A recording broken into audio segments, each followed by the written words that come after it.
দেশ এবং একটা মানুষ আর একটা দেশ একাকার হয়ে গিয়েছিলেন। বাংলাদেশ মানে বেগম খালেদা জিয়া, বেগম খালেদা জিয়া মানে বাংলাদেশ। ওসমান আলী বলছে যে বেগম খালেদা জিয়া যখন হাসে তখন মনে হয় বাংলাদেশ হাসতেছে, মনে বাংলাদেশ ভালো আছে। যখন বেগম খালেদা জিয়ার চোখে পানি দেখি তখন মনে হয় দেশটা বড় কষ্টে আছে। এবং তিনি যে কতটা শক্ত এবং কতটা কোমল দুটো সংমিশ্রণ ছিলেন সেটা তার স্পর্শে যারা যায়নি তারা কেউ জানতে পারবে না। প্রত্যেকটা মানুষের যেমন একটা আত্মা আছে, রুহু আছে, প্রত্যেকটা জাতিরও একটা রুহু আছে। এই রুহু কখনো বস্তুগত ভাবে কখনো প্রাণগত ভাবে একখানে দানা বাঁধে। ফজলুল হকের অবিভক্ত বাংলা মুসলিম মধ্যবিত্ত সম্প্রদায়ের সেই আত্মা, অর্থাৎ বাংলার আত্মা অনুসারে বাংলা ফজলুল হক। এইটা সে ব্রিটিশ আমলে তিনি লিখেছিলেন তার এই লেখাটা। আজকে আমরা খুব গর্ব করে না, এটা বাস্তবতাটাই এরকম। আমরা বলতে পারি দেশ নেত্রী, দেশ মাতা বেগম খালেদা জিয়া সামগ্রিক বিবেচনাতেই বাংলাদেশের আত্মায় পরিণত হয়েছিলেন, সামগ্রিক বিবেচনায়। ওসমান হাদির একটা কথা সেদিন চোখে পানি এসে গেল।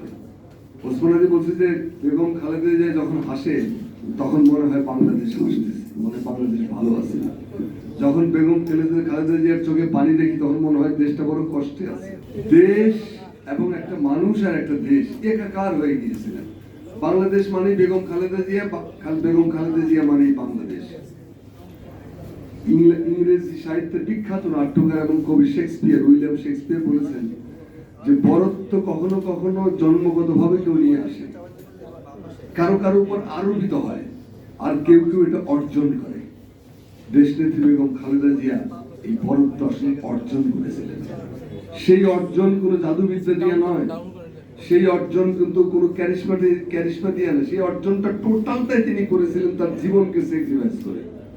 একজন সামান্য গৃহবধূ থেকে শুরু করে দেশ মাতা হয়ে ওঠার এই যে দীর্ঘ 44 বছরের সংগ্রাম, এই সংগ্রামের পরতে পরতে রয়ে গেছে তার নানান স্মৃতিচিহ্ন, নানান অবদান। এই সামগ্রিক অবদানগুলোকে একখানে করলে দেখা যায় যে তিনি এতটাই বড় যে সমকালীন পৃথিবীতে গণতন্ত্রের জন্য সংগ্রামে বেগম খালেদা জিয়ার কোনো দ্বিতীয় তুলনা হয় না। এত লম্বা সময় এবং এই যে 44 বছরের রাজনৈতিক জীবন, তার এই 44 বছরের রাজনৈতিক জীবনে তিনি যে জনপ্রিয়তা নিয়ে শুরু করেছিলেন, 44 বছর পর তার চেয়ে 10,000 গুণ বেশি জনপ্রিয়তা নিয়ে তিনি চলে গেছেন। এবং এটা এরকম ঘটনা আমাদের দেশে কখনো ঘটে নাই। এটা একটা ইউনিক এক্সাম্পল। ব্যক্তিগতভাবে আমি মনে করি যে রুচি, আভিজাত্য, শিষ্টাচার, সাহস, দেশপ্রেম, স্বাধীনতা, সার্বভৌমত্বের প্রতি অঙ্গীকার, মানুষের প্রতি ভালোবাসা সব মিলিয়ে এগুলোকে যে একত্রিত রূপ দেওয়া যায় তাহলে সেই রূপটা বেগম খালেদা জিয়ার মধ্যে ভেসে ওঠে, আর কারো মধ্যে না। এত সংযমী, এত আভিজাত্য, এত রুচি, এত স্নিগ্ধতা, এত কোমলতা, এত কঠোরতা আর কারো মধ্যে হয় নাই। আল মাহমুদের একটা কথা আছে যে বাঙালি মুসলমানের এক দুর্যোগপূর্ণ আবহাওয়ার থমথমে দিনে তিনি বাংলাদেশের রাষ্ট্রের দায়িত্ব গ্রহণ করেছিলেন, পার্টির দায়িত্ব গ্রহণ করেছিলেন। এবং তিনি যে কতটা শক্ত এবং কতটা কোমল দুটো সংমিশ্রণ ছিলেন সেটা তার স্পর্শে যারা যায়নি তারা কেউ জানতে পারবে না।